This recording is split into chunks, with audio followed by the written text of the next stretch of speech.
할렐루야. 하나님 살아계십니다. 오늘 말씀은 굉장히 중요합니다. 굉장히 중요합니다. 왜냐하면 여기서부터 시작하기 때문에 그렇습니다.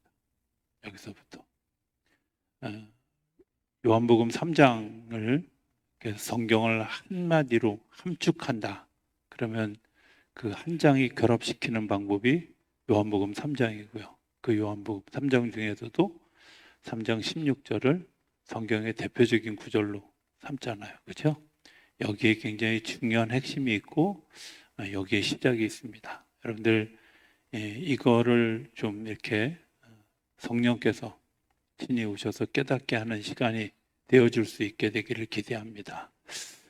오늘 성경 말씀의 주제는 중생입니다. 다시 태어나는 거죠. 중생이 뭘까요? 이렇게 물어보면 당연히 대답 못할 줄 제가 압니다. 자, 그럼 중생이 명사일까요? 동사일까요? 이것도 대답하기 어려워요. 그죠? 자, 성경 두 군데에 동사로 쓰여진 곳과 명사로 쓰여진 곳이 있는데 디도서 3장 5절에 보면 여기는 명사로 쓰여져 있어요. 우리를 구원하시되 우리가 행한 바 의로운 행위로 말미암지 아니하고 오직 그의 긍휼하심을 좇아 중생의 씻음과 성령의 새롭게 하심으로 하셨나니. 이 중생의 씻음과 성령의 새롭게 하심과 말하는 말 팔린게네시아라고 하는 헬라어 단어를 썼어요. 뭐 중요한 얘기이지만 일단 넘어갑니다. 반면에 동사로 쓰여진 곳이 있는데 베드로전서 1장 23절이거든요. 이렇게 얘기해요. 너희가 거듭난 것은 썩어질 씨로 된 것이 아니요 썩지 아니할 씨로 된 것이니 하나님의 살아있고 항상 있는 말씀으로 된 것이니라. 썩지 아니할 씨로 되어 있어서 살아있다는 거예요. 그러니까 씨앗이 뿌려졌다. 그래서 동사인데 이 동사는 겟네테 아네덴이라고 하는 말을 써요. 겟네테라는 말이 뭐냐면 출생하다, 태어나다 이런 뜻이에요. 아네덴이라는 말은 위로부터 혹은 다시 이런 거예요. 그러니까 중생은 정리해보면 이런 거죠. 태어나는데 어떻게? 위로부터 다시 태어나는. 자, 우리의 생명이 어디로부터 올까요? 예? 어디로부터 올까요? 여러분들 어디서 오셨어요? 이 세상에 올 때 어디서 오셨나요? 굉장히 중요한 말이거든요. 내가 어디로부터 왔는지. 우리가 흔히 이제 자주 쓰는 말 중에 하나가 돌아간다. 여러분들 어디로 돌아가십니까? 내가 온 곳으로부터 다시 돌아가는 거거든요. 그런데 내가 온 곳이 어디 있을까? 그 말만 가지고 생각해 보면 틀린 게 다 다른 종교들이 틀린 것들이 금방 드러나죠. 불교는 윤회한다 그러는데 어디로 돌아간다는 거예요 도대체? 그죠? 그러니까 나오는 게 돌고 도는 뭐 물레방아 인생 이런 거 나오는 것 같아요. 내가 돌아간다는 것은 어디엔가 나를 보내신 그곳이 있는데 그곳으로부터 내가 다시 돌아간다는 거죠. 오직 기독교만 하나님으로부터 하늘로부터 왔고 하늘로부터 다시 돌아가는데 거기에만 심판이 있어서 여러분들 지옥이 하늘에 있을까요? 하늘에 있을까요? 땅에 있지 않아요. 우리가 모르는 착각하는 게 있는데 하늘나라가 땅에 있다. 아니요. 하늘에. 우리가 기도할 때 뭐라 그래요? 하늘에 계신 우리 아버지요. 이렇게 부르잖아요. 천국도 지옥도 다 하늘에 있는 거예요. 누가복음에 그 부자와 나사로 얘기가 나오죠. 부자와 나사로 얘기해 보면 천국에서 그 지옥에서 천국이 보여요? 서로 보이죠. 그럼 땅에 있다는 말이에요? 하늘에 있다는 말이에요? 하늘에 있다는 거예요. 내가 여기서 끝나는 게 아니라 하늘에 다시 되로 돌아가는데 그 돌아가는 일이 우리가 구원이냐 아니냐의 문제는 어디서 결정하냐면 여기서 결정하는 거예요. 왜? 내가 다시 돌아갈 곳이 어디인지를 결정하는. 그런데 내가 다시 돌아가기 위해서 반드시 해야 되는 일이 있는데, 오늘 성경은 뭐라 하냐면 중생, 다시 태어나는데 위로부터 다시 태어나는 것을 얘기해요. 여러분들 이제 이해를 돕기 위해서 조금 생각해 보면, 다른 복음서에 마태복음, 마가복음, 누가복음에 이 중생이라는 말이 나올까요? 안 나와요. 심지어 이 니고데모 사건이 마태복음에도 있고요, 또 누가복음에도 있어요. 그런데 거기서는 거듭남에 대한 이야기를 하지 않아요. 성경에 보면 왜 안 했을까? 니고데모조차도 이 말을 이해할 수 없어요. 니고데모는요, 어떤 사람이냐면 학자예요. 관리예요. 자기가 성경을 많이 아는 사람이에요. 그런데 니고데모에게 네가 거듭나지 않으면 하나님 나라에 갈 수 없다 이랬는데, 내가 어떻게 다시 태어나요? 어머니 뱃속에 다시 들어갈 수 있어요? 이런 엉뚱한 소리 하는 거예요. 그러니까 니고데모조차도 알아들을 수 없다 보니까 예수님이 그 말씀하신 것들을 마태나 마가나 누가는 그 용어를 쓰지 않아요. 그 용어와 비슷한 용어가 있는데, 그게 뭐냐면 어린아이와 같지 아니하면 이라는 단어. 어린아이 같지 않다는 말이 뭐냐면, 신령한 진리를 받아들이는데 어린아이처럼 순수하게 그것을 받아들이지 않는 것. 우리가 성령 받지 못하고 우리가 중생하지 못하는 가장 커다란 이유가 뭘까? 그것은 성경을 이해하지 못하고 말씀을 듣지 않고 교회 나오기를 거부하는 사람들, 교만한 사람들이죠.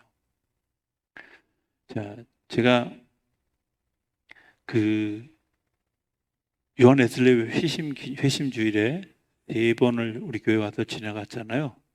제가 한 설교들을 기억하실 리가 없다는 사실을 제가 알죠. 자, 요한 웨슬레이의 생애를 돌아보면 이런 겁니다. 그냥 알기 쉽게, 내가 신앙생활을 했던 시간이 있고 그 신앙생활을 했는데 요한 웨슬레이 가슴 속에 계속 남아있는 것이 뭐냐면, 나는 왜 구원에 대한 확신이 없는가 였어요. 그걸 가장 확연하게 느낀 것이 뭐였냐면, 미국을 가는 배를 타고 가는 길에서 풍랑을 만났을 때 거기에 있던 그런 그 독일의 크리스찬들은 그곳에서 찬양하고 하나님의 오심에 대해서 감사하고 평안함을 누리는데, 자기에게는 그런 평안함이 없는 거예요. 죽을까 봐 두려운 것만 있는 거예요. 우리가 예수 믿는다고 하면서도 여전히 내가 죽을까 봐 두렵고 죽음에 대한 공포를 가지고 있고, 그리고 그렇게 했다면 여러분들의 마음속에 그 구원에 대한 확신이 자기가 느끼지 못했거나 내가 고백하지 못하는 거죠. 그리고 그것 때문에 굉장히 고통받고 미국으로 넘어갔는데, 미국에서 그를 만난 스판겐이라고 하는 그런 그 목사님이, 당신이 구원의 확신이 있습니까? 당신이 예수 믿은 게 분명합니까? 라고 질문했어요. 아니, 목사한테 이런 질문을 해도 돼? 그런데 실제로 미국에 건너가서 3년 동안 선교 사역을 하면서 철저하게 처절하게 실패하고 처절하게 무너진 자기를 발견합니다. 그리고 다시 영국으로 돌아와서 올드스케이트에서 로마서 서문을 읽다가 성령받는 역사가 일어나고 내가 중생하는 역사가 일어났어요. 이게 중생이에요. 그러니까 처음에는 원래 원입인이죠. 원입인이었다가 내가 중생하고 난 다음에 그해 송구영신 예배 때 언약갱신하면서 성령의 역사를 통해서 내가 새로워진 나를 발견해요. 그리고 그 새로워진 나를 발견하자마자 바로 영국 성공의 핍박이 오고, 이 핍박 때문에 내가 이제 강단에 설 수 없을 때 들로 무덤가로 광장으로 나가는 사역의 기름 부음을 부어요. 이제 그걸 중생, 성화, 영화 이런 단계를 지난다고 하는데, 중생에서부터 시작하는 거예요. 많은 분들이 이 중생을 잘 이해하지 못하고 거듭남을 이해하지 못하고 그렇게 가는 사람. 이 거듭났다는 말 born again 했다. 또 born from above 했다. 다시 얘기하면 born 태어났는데 from above 더 강한 힘의 능력으로부터 다시 태어나는 걸 이야기하는 거예요. 자, 이게 안 되는 사람들은 어떤 사람들이냐면 성경이 어려워져요. 성경을 읽으면 까만 건 글씨고 하얀 건 종이고 이러고요. 성경이 있는데 난 도무지 잘 모르겠어. 아니, 성경을 읽었는데 지식은 알아요. 아브라함이 아들이 이삭이고 이삭이 우물을 파는 사람이었고 그리고 야곱이 낳았는데 에서가 낳았는데 이런 아주 그냥 그 주변에 있는 이야기들은 다 알아요. 근데 뭘 몰라요? 그 속에 우리를 구원하시는 하나님의 능력이 숨어 있는 걸 몰라요.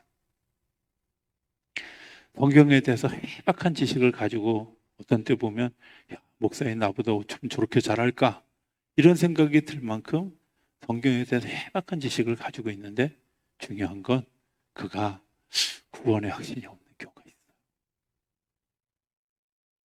해박한 지식이 있는데 교회 나가길 거부해요. 나 성경 다 알아? 이렇게 전도하다 보면 그런 사람들 만나지 않아요? 그죠? 내가 성경을 몇 번에 읽었는데 근데 죄송하지만 성경을 읽긴 했지만 성경을 받아들이지 못했다는 거예요. 자, 요걸 좀 이렇게 확연하게 드러내주는 이야기가 갈라디아서 4장 28절, 29절에 있는데 제가 너무 길어서 띄우진 않을 거예요. 설명해 보면 거기엔 이런 얘기가 있어요. 이스마엘과 이삭에 대한 이야기를 합니다.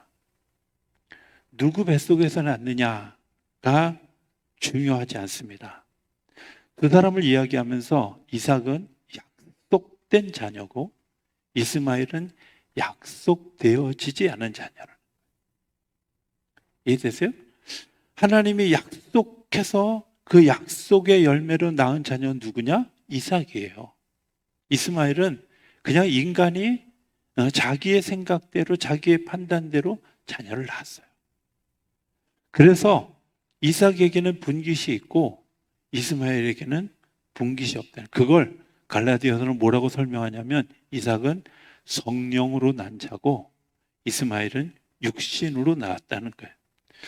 육적인 것은 신령한 것을 받아들일 수 없고 그 신령한 것을 받아들일 수 없기 때문에 그들은 유리하는 자가 되어줄 수밖에 없는데 이삭, 성령으로 난 사람들은 성령의 역사를 통해서 거듭나고 거듭난 것을 통해서 하나님의 나라의 시민이 되어져 간다는 거예요. 그러니까 되게 중요한 건 뭐냐? 내가 하나님의 성령을 받고 말씀 언약에 대해서 아멘 하고 내가 구원받은 백성이야 라고 내가 고백할 수 있느냐 아니냐의 문제를 우리에게 질문하는 거예요. 여러분들이 표정들을 보니까 왜 이렇게 어려워? 오늘 어렵습니다. 이거는 저거 그렇게 설명하기가 되게 저도 나름 쉽게 설명하려고 애를 쓰는데 저도 어렵습니다.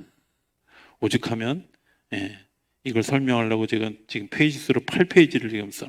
자, 교리적 측면에서의 중생을 한번 생각해 보면 자 이런 겁니다.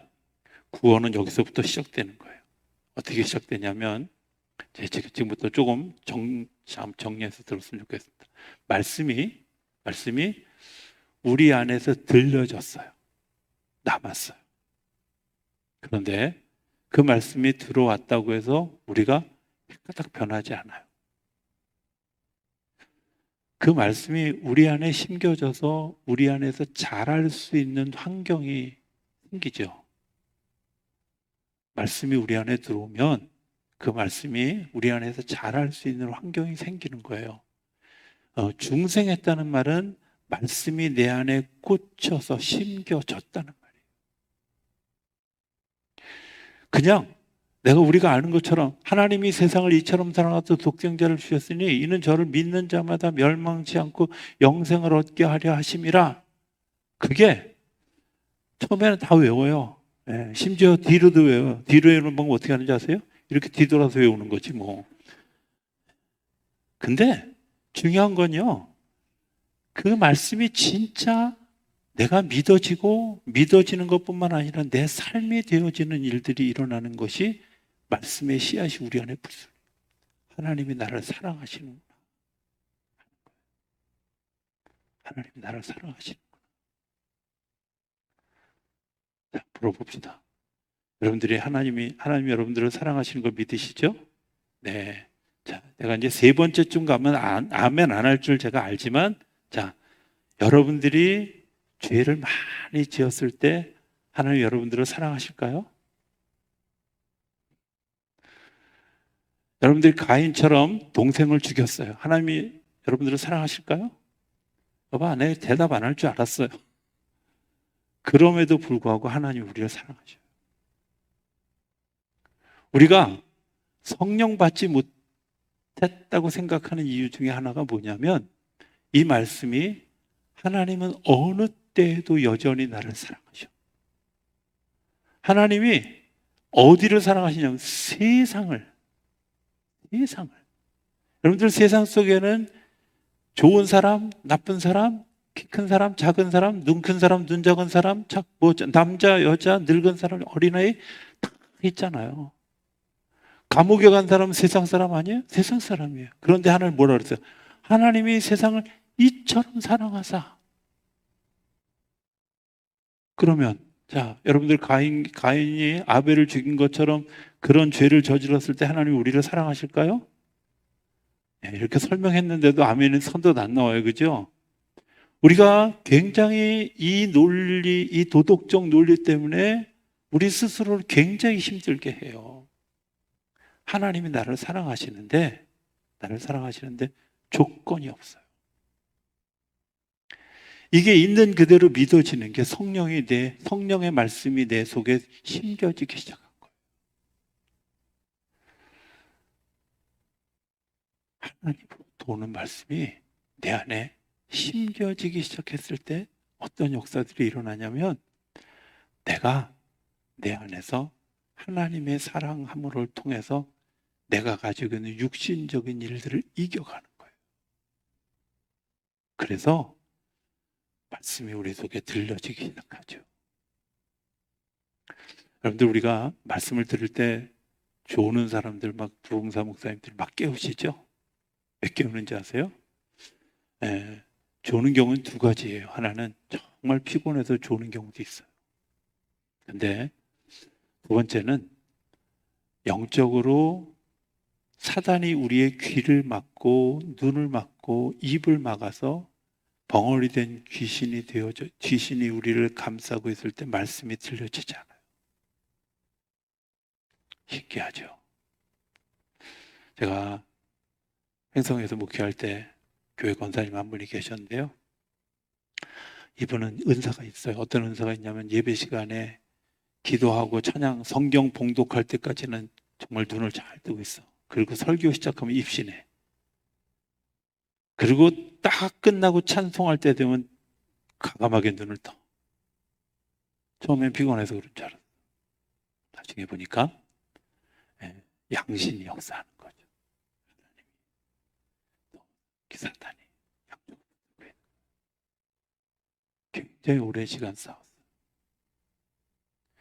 여러분들 말씀이 잘 들려지지 않고 이해되지 않으면 그것 때문에 하나님, 제 마음을 열어주시고 성령께서 내 안에 들어오시는 일들을 내가 받아들일 수 있게 해주세요. 자, 말씀의 씨앗이 땅에 뿌려져야 된다는 말은 무슨 뜻이냐면 이런 거죠. 우리가 굉장히 잘 갖고 오는 화분이나 화단이 있어요. 그 화분이나 화단에 살아있는 씨앗이 뿌려지지 않으면 거기서 풀 한 폭이라도 날까요? 안 날까요? 안 나요. 우리 안에 말씀이 심겨지지 않으면, 여러분들 죄송합니다만은 내가 아무리 좋은 땅이라, 아무리 좋은 사람이라고 할지라도, 아무리 훌륭한 사람이라고 할지라도 말씀이 우리 속에 심겨지지 않으면 그 말씀으로 인해서 아무런 열매도 맺혀지지 않는다는 거예요. 아세요? 선행을 하는데 두 가지 방법이 있어요. 하나는 그 사람이 워낙 좋아서 선행을 하는 사람이 있는가 하면, 하나는 원래 그런 마음이 없는데도 불구하고 성령의 감동으로 하나님이 선행을 하게 하시는 거죠. 차이는 이거예요. 선행을 행하는 사람이 선을 행하다 낙심할 수 있지만, 하나님이 하게 하시는 경우는 낙심했을 때도 다시 일어나게 하셔요. 넘어졌을 때도 다시 일어나게 하셔요. 여기 하나님의 역사가 있는 거예요. 우리 속에 말씀이 씨앗이 뿌려졌습니까? 그러면 여러분들 안에서 그 생명의 씨앗이 자라나는 거죠. 뭐하고 똑같으냐면 아무리 건강한 여자라도 혼자서는 임신할 수 없는 거잖아요. 그죠? 우리가 하나님의 말씀이 우리 속에 생명의 씨앗이 들어와야 여기서 생명의 열매들이 나타나는 거예요. 그러니까 위로부터 오시는 성령이 임해야만 중생의 역사가 시작된다는 거예요. 자, 그럼 한번 물어봅시다. 이런 역사가 일생에 수십 번 나타날까요? 아니면 한 번이면 족할까요? 열심히 설명했는데 참 어렵습니다. 자, 중생은 단 한 번의 사건이에요. 말씀의 씨앗이 뿌려지고 내 안에 딱 들어오는 그 순간 아멘 하고 내 마음에 딱 되어지면 그때부터 하나님의 역사가 시작돼요. 여기서 자라나는 시간이 필요한 거지, 그 사람이 성령 받지 못했습니다, 혹은 성령의 역사가 없습니다, 이렇지 않다는 거예요. 여러분들 안에 말씀이 내 안에 레마가 되어져서 이 말씀으로 내가 정말 은혜 받고 내가 새롭게 선 경험이 있다면 여러분들 안에 이미 말씀의 씨앗이 뿌려진 거예요. 뿌려졌는데 자라지 못하는 거지, 말씀이 우리 속에 뿌려져서 때로는 가시덤불, 때로는 돌짝밭 같은 데서 잘 자라지 못하는 것 뿐이지 성령의 열매가 없는 건 아니라는 거예요. 말씀이 우리 안에 있는 뿌려.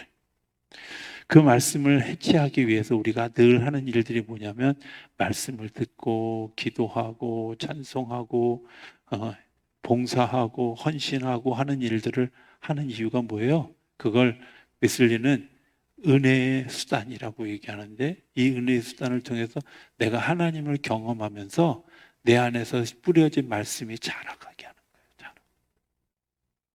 자라갈 때 정말 놀라운 일이 열립니다.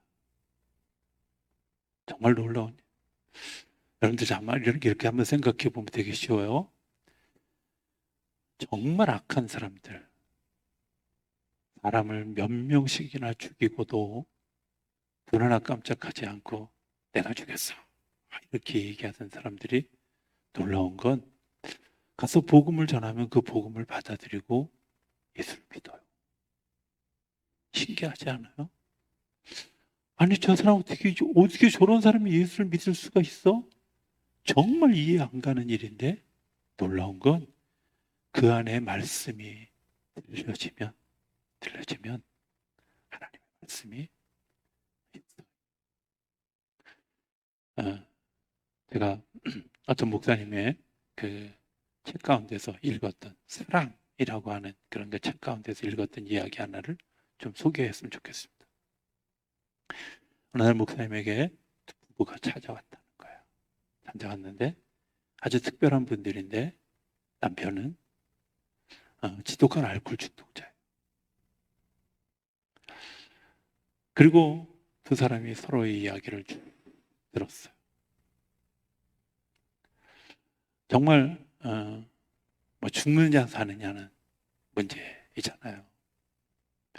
이야기를 쭉 들으면서 보니까 남자가 술을 끊으려고 얼마나 노력을 많이 했는지, 그리고 그것 때문에 얼마나 고통스러운 시간들을 보냈는지 쭉 얘기를 하고, 그 목사님이 이렇게 얘기했답니다.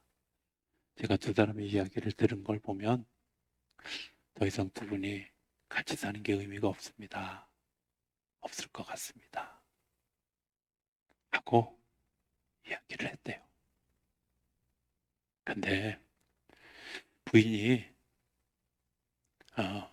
이렇게 이야기했다는 거예요. 목사님, 안 됩니다. 저 사람은 나 아니면 감당할 사람이 없습니다. 그 사람도 아니면 곳이라고 살 사람 아닙니다. 제가 곁에 있어야 됩니다. 이렇게 얘기했다는 거예요. 근데 정말 거짓말처럼 그날로 불을 딱 끊었다. 뭐 때문에요? 그게 사랑으로 느껴진 거죠. 하나님 우리를 사랑하시는 것이, 사랑한다는 말 수없이 들었어요. 수없이 들었는데 내가 사랑한다고 느껴지지 않는 거예요. 하나님이 나를 사랑한다. 제가 아까 질문했잖아요. 여러분들 살인을 해도 하나님이 여러분들을 사랑하시나요? 그런데 아니요. 하나님 우리를 사랑하시는데 어떤 상황이 있을지라도 하나님 우리를 사랑하시는 거예요. 그게 내 마음속에 딱 와지면, 내 마음속에 들어와지면 그것 때문에 어떤 경우에도 하나님이 날 버리지 않으실 것이라는 사실을 아는 거예요. 제가 이 중생의 문제를 가지고 굉장히 오랫동안 씨름하고 하나님을 만났는데도 불구하고 내 속에 어떤 그런 그 못된, 그러니까 다듬어지지 않은 성품으로 인해서 굉장히 고통스럽고 힘든 시간들을, 엎치락뒤치락 하는 시간들을 보내는, 어느 날 제 마음속에 중생하고 난 이후에 목회하다가 어느 순간에 하나님께서 주셨던 아주 특별한 찬양 하나가 있어요. 그 찬양이 뭐냐면 내 모습 어디가 아름다워 하는 찬양. 내 모습 어디가 아름다워 주님 나를 사랑하시나. 너무나 약하고 너무나 눈물 많고 너무나 죄 많고 너무나 무지해서 나를 사랑하신다. 내 모습 어디가 아름다워 주님 나를 위해 주님이 죽으셨나. 내가 너무나 죄가 많고 너무나 자주 넘어지고 너무나 자주 하나님으로부터 떠나는 그런 내 모습을 가지고 있는데 그것 때문에 주님이 나를 위해서 죽으셨다. 화가 나서 차를 몰고 가다 그 카세트 테이프, 옛날에 카세트 테이프에 그 차 안에서 흘러나오는 그 찬양, 막 여러 찬양 돌아가는데 갑자기 그 찬양이 귀에 들어오기 시작했고, 들어오면서 정말 운전을 할 수 없을 만큼 막 눈물이 쏟아지는 거야. 나를 얼마나 사랑하시는지. 주님이 나를 사랑하시는 게 내가 잘해서, 하나님 마음에 잘 들어서, 내가 하나님 보시기에 좋아서, 아니요. 너무나 약하고 너무나 부지하고 너무나 부족해서 나를 사랑하신다. 나를 위해서 십자가에 죽으신 이유가 내가 잘해서가 아니라, 내가 예뻐서가 아니라 우리의 죄 때문에 주님이 우리를 위해서 그게 위로부터 임하시는 성령이요. 하나님 오늘도 우리에게 얘기하셔요. 사랑해. 내가 너를 사랑해. 라고 이야기하는데 우리는 이렇게 얘기해요.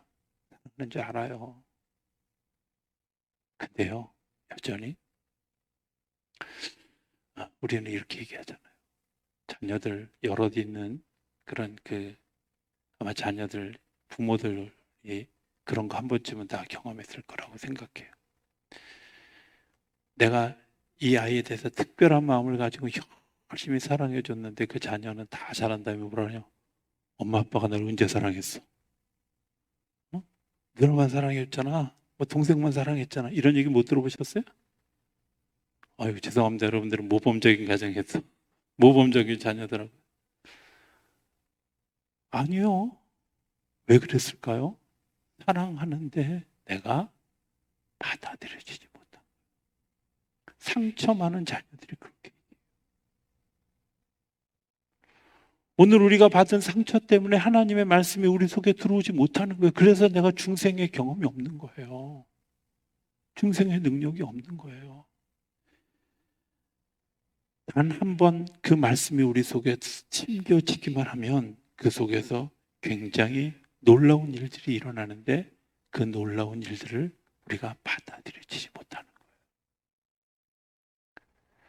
받아들여지지 못해요. 저는 이런 일들, 자 이제 오늘 본문에 이게 서론이 너무 길어가지고 다음 주에 어차피 갈 생각하고 하고 시작했습니다. 자, 오늘 본문에 나온 사람 니고데모라는 사람이 1절에 보면 바리새인 중에 니고데모라고 하는 사람이 있으니 유대인의 지도자라. 그가 밤에 예수께 왔습니다. 왜 밤에 왔을까요? 여러분들이 나 이런 건 다 알아 이렇게 생각하는데 그 다 안다고 생각하는 걸 질문할 때 좀 이상하잖아요. 그죠? 예. 여러분들 안에 그런 게 있잖아요. 체면이라는 게 있잖아. 그죠? 없으신가요? 예. 저는 이 체면에 대해서 아주 뼈저리게 느꼈던 순간이 있어요. 제가 고등학교 1학년 때 그 YWCA 강단에서 예수전도단 그 찬양하는 집회가 목요 모임이 있었는데요. 이 목요 찬양팀의 찬양 예배를 드리는 그곳에 갔는데 이제 한 몇 달 갔는데 어느 날 그 당시에 나중에 이제 우리나라 말로 오대원이라고 하는 이름으로 바꾸셨는데 그 당시에 외국분이에요. 로즈라고 하는 분인데 목사님이 찬양하다 말고 갑자기 찬양을 중단시키고 오늘 하나님께서 여러분들에게 성령 세례를 주실 겁니다. 여러분들 성령 세례가 임하여 주실 것을 하나님 말씀하셨습니다. 그리고 성령 세례를 받기를 원하시는 분들은 앞으로 나오십시오. 이랬어요. 근데 내가 혼자만 갔으면 안 될 것 같아. 제 마음속에 뜨거움이 있었어요. 그리고 아마 그날 정말 그 놀라운 축제가 일어났어요. 근데 우리 교회에서 몇 명이 같이 갔는데요. 그 몇 명 같이 간 사람이 내가 목사 자녀라는 거 다 알아. 어려서부터 교회 다닌 사람인 거 다 알아. 다 나갔는데 둘만 안 나갔어. 둘만 안 나간 둘이 하필이면 다 목사가 됐어. 그 친구는 장로 아들이고 저는 목사 아들이고 둘만 안 나갔어. 둘만.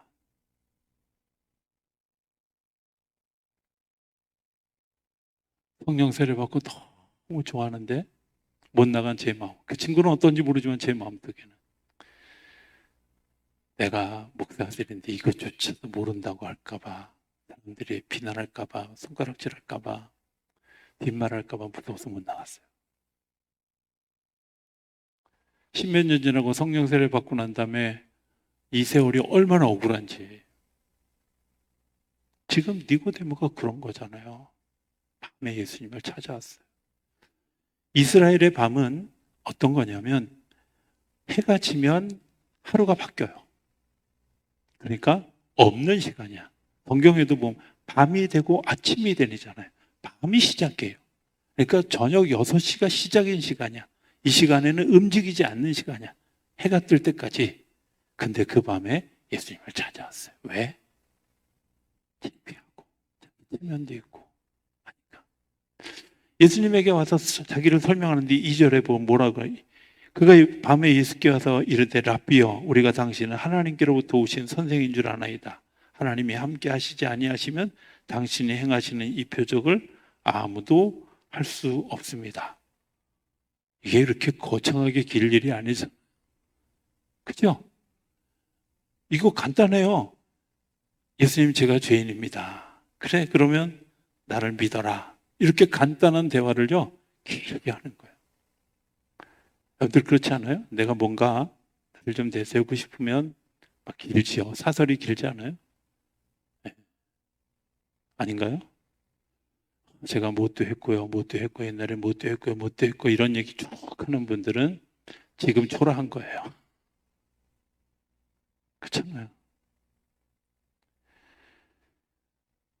그냥 내가 누구의 아내고 내가 누구의 아버지고 내가 누구의 남편이고 내가 저를 소개할 때 밖에 나가서 내가 뭐 어느 교회 어디 있었고요 이런 거 안 해도 돼요. 그냥 저 지금 작전동교회 담임 목사입니다. 이렇게 소개할 수 있는 게 간단하잖아요. 근데 자꾸 우리를 거창하게 소개하려고 해요. 상대를 거창하게 이야기해. 왜? 여기에 우리의 진실이 많이 가려지는 거예요. 진리는요, 간단해요. 오늘 우리가 이런 모습 때문에 하나님의 말씀을 이해하지 못하는 거예요. 하나님의 말씀을 이해하지 못하는 거예요. 하나님 앞에서 솔직하게 자기 자신을 벗어놓지 못하고 자기 체면 이런 것들이 우리 안에 있기 때문에 예수님이 거듭나야 되겠다라고 하는 말할 때 우리가 자꾸 딴소리하는 거예요. 이해 못하는 거예요.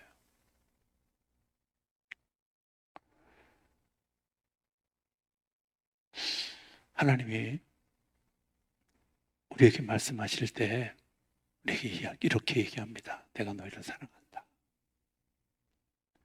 내가 너를 사랑한다. 때로는 다른 방법으로 이야기하실 때도 있죠. 그런데 그 말의 핵심은 뭐예요?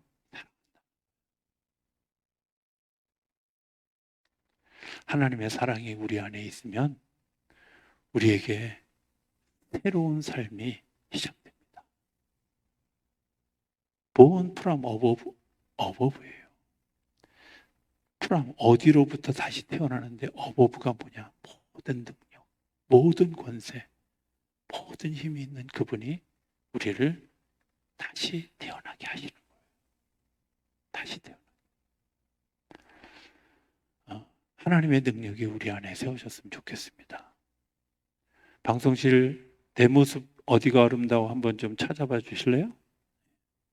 뭐 좀 찾아봐봐. 우리 한번 이 찬양 한번 다시 제가 오늘 사실은 여기까지 안 갈 여기 넘어까지 갈 거라고 생각했는데 이 부분까지만 하고 딱 자르겠습니다. 자, 우리가 이제 기억해야 될 게 있습니다. 예수님이 수많은 사람들을 만났습니다. 가나마다 현장에서 잡혀온 사람도 만났고 세리도 마태도 만났고 베드로도 만났고 요한도 만났는데 그들에게 거듭나는 얘기를 한 번도 한 적이 없어요. 누구한테만 했어요? 알아들을 사람에게. 그래서 어려운 거죠.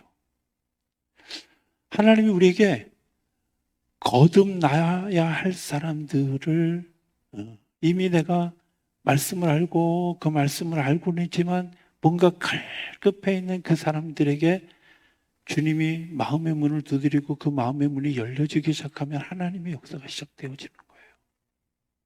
그래, 그게 때로는 내가 죄를 짓는 방황을 할 때가 있고요. 엉뚱한 곳에 서 있는 방황을 하나님으로부터 도망가는 때도 있고요. 자꾸 자기 자신을 포장하는 때도 있고요. 그런데 이 모든 때에 하나님은 난 너 있는 모습 그대로, 네가 있는 모습 그대로 내가 너를 사랑해. 이렇게 이야기하는 거죠. 하나님의 위로부터 역사하시는 예수님을 이 세상에 보내셔서 그 예수님이 하나님이 우리에게 그렇게 사랑한다고 얘기했는데 우리가 받아들여지지 못하니까 예수님이 오셔서 사랑하는 걸 보여주는 거예요. 그래서 병든 사람을 일으켜 세우고 세리에 가서 친구가 되어주고 창녀에게 가서 친구가 되어주고 하는 거예요. 우리나라 사람들이 잘 이해 못하는 일이 있는데 세리가 얼만큼 인간 이하라고 생각했냐면 탈무드에 보면 이런 이야기가 있어요. 어느 날 거지가 동냥을 하는 거예요. 동냥을 하는데 어떤 사람이 돈을 주고 갔어요. 많은 돈을 주고 가니까 너무 좋아가지고 행복해 하는데 옆에서 지나가던 라피가 뭐라 하냐. 너 그 돈 준 사람이 누군지 알아? 물어보면 누군데요? 세리야. 그러니까 에이씨. 거지도 세리의 돈을 안 받는 거예요. 그만큼 멸시받던 사람들이 세리예요. 근데 그 세리에게 친구가 돼요. 저는 마태를 부르는 장면을 볼 때마다 내가 느끼는 거는 예수님이 세리 일을 하고 있는 마태를 찾아갔어요. 일하고 있는 거예요. 저 좀 도와주세요. 삭개오처럼 나무 위에 올라간 것도 아니야. 나 회개하니까 받아주세요. 아니야. 아무도 친구가 되어주지 않으려는 그 세리를 마태를 찾아가서 예수님이 이야기하시는 거예요. 오늘 우리에게도 마찬가지죠. 예수님의 사랑, 하나님의 사랑을 보여주는데 살아있는, 육신으로 살아있는 그분이 우리를 사랑을 보여주는 일들, 그 결정판이 십자가에서 죽으심이죠. 오늘 이 찬양 우리가 같이 좀 찬양하면서 중생에 대한 다른 이제 그런 소위 마음의 그 밭을 가는 시간이 되어질 수 있게 되기를 기대합니다.